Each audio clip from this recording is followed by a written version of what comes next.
time, indeed, I'm here thanks to Qubic, and of course thanks to the AI organization, Fred Werner, and everyone. Thank you very much for inviting me to be here today with this huge crowd of people trying to know what is the future is going to be about. And yes, Qubic is one of the companies that is really building AGI for the good for all, basically trying to create this new wave of AGI being distributed, of course, and being using this kind of network connected. So first I come to introduce quickly myself. I have been for the last 30 years trying to create the impossible. This is my own brain, the thing that you see here from one of my last companies, My Big Data. We are trying to create the open big data of the brain, so we are able to understand better how our brain works and use it also to train different of AIs. At the moment, it's the largest data set of brain signals that you can use to decode the brain by using, in that case, my own brain. I have been related to technology since very early on. 30 years ago, I was already working with brain-computer interfaces like the one that you see here, with my good friend and partner from my first companies back in 1995, Jesus Alito. And here we were basically using just brain signals to decode and to interact, in this case, with the virtual world. So these things that you see today, that we can interact with virtual devices, there are a lot of them here in AI for Good. We have already been doing that for almost 30 years. So it's something that is really trying to look into the future and trying, instead of just dreaming and thinking about it, the best thing is trying to really try to create it. And that's what has been my journey all along. I'm author of 5 books. The first one was about 10 years ago with a second edition in 2019. I presented it here again also in AI for Good. I'm here with Anse Ansari, of course the first female private astronaut, a fantastic person that also has leading some of the X prizes. And that year, 2019, was the year of the X prizes here at AI for Good, and was fantastic to have them understanding what is this journey from big data to AI. That was the name of my first book. Because of course what we did the last century in 1995, 1998 was basically what we call now digitization, but we were doing that just the last century. And what we are starting to do over the last 50 years is more the datification of the world, trying to get data, with that data try to train algorithms to go beyond that. My second book was also presented here at AI for Good. It was 5 years ago in 2020. The thing is that we have a pandemic at the moment, so the presentation was online at that time with this the Ghost in the Machine keynote that they provide here also in AI for Good and in the remote session. And later, of course, we did it in person a few years later, and here I'm with Ameca, one of the first time that Ameca was shown here in AI for Good, one of the pioneer robotics at that time that was also in this conference. I think AI for Good has been showing us the future, and here we are also to create the future together with all together.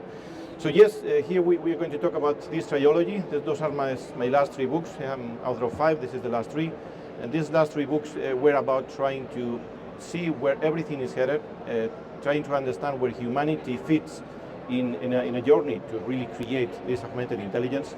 And for that, I invented this name. The name is Artificiology. I was invited last year to give the opening keynote at Ars Electronica Festival, one of the tracks.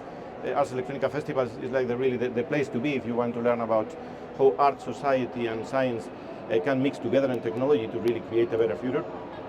And there is where I defined and created this artificiology field of study, scientific field of study. Artificiology is to humans, as anthropology is to humans, artificiology should be to these artificial entities, and that's what the term artificiology means all about. And with these 3 books, I have been trying to see from a scientific point of view how close are we to creating that kind of minds.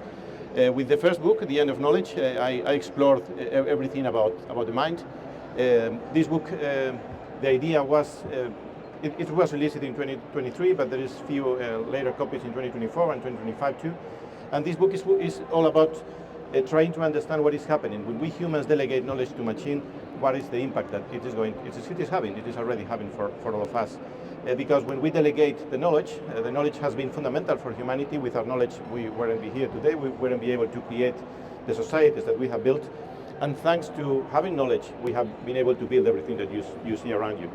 And knowledge, the point in time that we are at the moment is delegating it to machines. And when we delegate knowledge to machines, the thing is that if knowledge is the essence of work and work is the essence of societies, the thing is that if knowledge is owned and built and created by machines, of course they are going to do the work. That's really a good thing because they are going to liberate us from this, the burden of time. And thanks to creating these AIs with these knowledge capabilities, it is going to free time for us.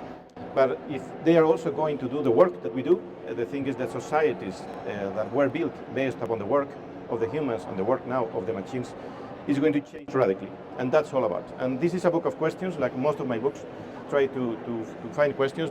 This is one of them, if you can imagine this kind of world. But you can find close to 200 questions in this book. It's a book about reflection, about trying to understand what can you do if you really delegate this knowledge to machines. The second book is E-AGI, the one that you have also here is E-AGI.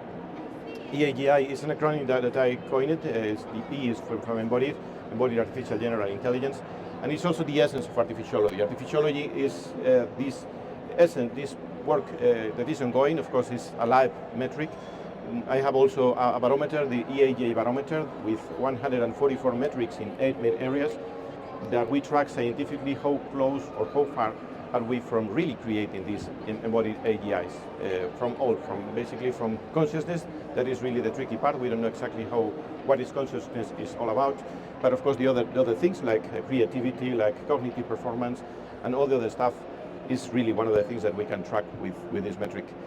I have also created the first E-AGI exam, a virtual exam at the moment for humanoid robotics, because we need also to understand if these machines are going to be able to be at the same level of us, and maybe better than us at some point. And with that kind of metrics, there are 2,000 questions. We can track many of the robots. Some of them are here that I've recruited. Like here, I'm seeing at the moment there the Unit 3 G1. And we can, of course, try to test them if they are really at the level in all the different dimensions that make a human what a human is. And that's the essence of this second book, and all the Artificiology platform where you can learn more about all this field. And the last book that I just presented in the 4th of July in the US version, I'm going to present it in Spanish too next week in Mallorca, was all about us, basically, because if the previous two books talk about the machines, talk about the minds, talk about the bodies of machines, but the next big thing is what is going to happen with us, because we humans need also to be part of this society. This society is not going to be just a society of machines if we do it right. And that's the tricky and the big question. This is another book of questions. There are more than 200 questions also in this book. This is the longest book that I have written, 400 pages. And it's all about three big moments that are happening. First is the storm, because we are now in this storm of AI. AI is getting capabilities that just a few, I can say, months or weeks ago, they weren't there. But now we have machines that are starting to be at that level. Not the level of all what we humans can do. Not all the ethics that we should do with machines, of course, is yet achieved by these algorithms.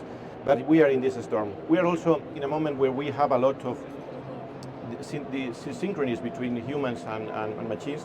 There are, for some things, there are few humans that need, for example, healthcare or need be taken care when they are elder, for example, and we don't have enough humans. So that asymmetries is also one of the burdens that humanity is having at the moment with these 8 billion people living on planet Earth. They're quite difficult to get to all these people and to help them have a better future. And that's one of the asymmetries basically are creating this world that we are headed that is really not good for most of this new world. And to try to solve these asymmetries, AI can help. AI can also be a problem in that regard, but we need to find what is the best way to tackle and to approach these things. Of course, we are also a moment where some of the resources needed to have AIs is being critically badly distributed through the world. We are seeing it that just a few countries have enough compute, and just a few countries have enough materials and components to really build the AIs, to build the brains of AIs, to build everything that AI should have. And in that regard, of course, that is going to be a huge problem over the following months, maybe just in less than a few years. So with this storm building, the next thing that we should do is maybe we can do business as usual, something that I don't recommend, because if we go that way, it is going to be a bad place for humans in the mid and long term. So we need to change, and to change we need to start to create this society, this mixed society. The idea is not just to have machines overtake what humans do, the idea is to mix them both. If you were yesterday in the previous keynotes and in the previous lectures regarding who are starting to build that, for example the Geoffrey Hinton interview, was interesting because indeed we are starting to have machines that are getting better than us in many of the areas, and in that sense we need to start to create that with a human in the loop. And for that, of course, we need to create the brains of machines again. We need to keep building these AGIs, otherwise somebody is going to build them. And of course, AGI or AI, there is not a single AI, as the same as there is not a single AGI.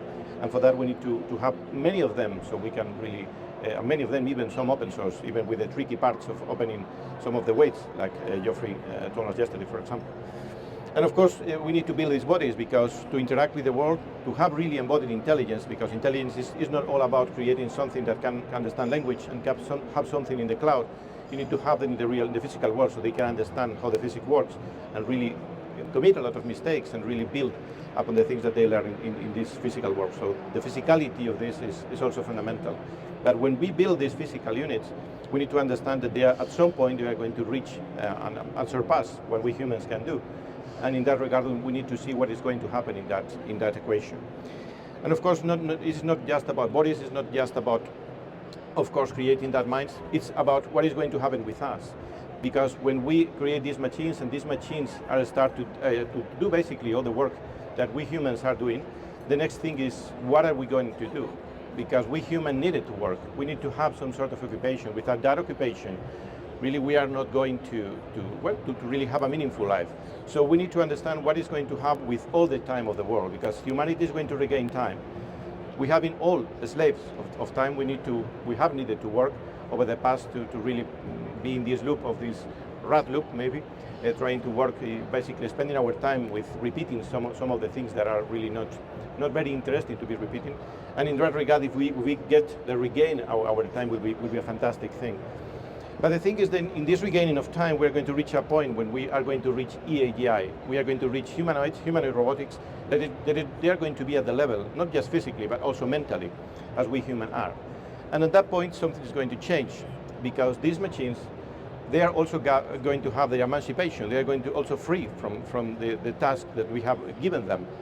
So we are going to have like different sets of machines. Maybe dumb machines that are going to do the work, but we are going to have smart machines. And at some point, this smart machine, the super intelligence, or AGIs, whatever you want to call it, they are going to, of course, be beyond with what we humans, with unaugmented humans, can do. Other thing is we reach in time the capability to augment ourselves and maybe be at the level of these beyond biological capabilities. Otherwise, we are going to be just lagging behind. And the good thing is that we need to create schools of these machines. If we don't train, if we are not all part of the training of these machines, the same as we have kids learning at the schools, we need to have also these schools of machines. So when we teach them with the values that we humans have. Because we are going to delegate somehow the capabilities to rule this world. And they need to rule this world, because this world is not really in a good shape if we don't, if we keep business as usual. There is going to be a lot of more dissimilarities in the world, because if just a few countries have all the computer capability, if a few countries are going to have the capability to perform the work. We have seen many of the people working in this field, for example, Dario Modei from Anthropic, just in an interview just a few weeks ago, when asked about when there is going to be the first company that is going to be valuable in $1 billion with just one person, and he said 2026. So basically, we are heading to a world where just one people can do the work of thousands or millions of people, and that's going to be tricky for us, because we need it, not just the money, of course, for work on for building families and building our societies, but because it's going to change the way that we share together. But if these machines at some point, of course, have the capability also to understand and to be better, more just, and try to redistribute better the resources and distribute better the capabilities that we have here on planet Earth, is going to be better for all. But only if we build it to be so. If we just leave it to be in the own of companies and other big corporations that are going to handle that, is going to be quite tricky. So this is really a call for action. It's really a call to everybody, so we are able to not just be in the future that is going to come, but just build it. And that's all about Artificracy. Artificracy is a new government model that is just not using AIs, not just using humans, but using the mix of these intelligent AIs and this human intelligence, at least the ones that are proven to be intelligent. So we mix it together, we can create this better world. It's not a book about the future, it's a book about creating the future, because I think we all should be part of creating that future. And that's all the trilogy about Artificiology is all about that, about trying to create a better future, trying to create these machines that we are able to embed the good traits that humanity has, so this future is better for all. Thank you very much.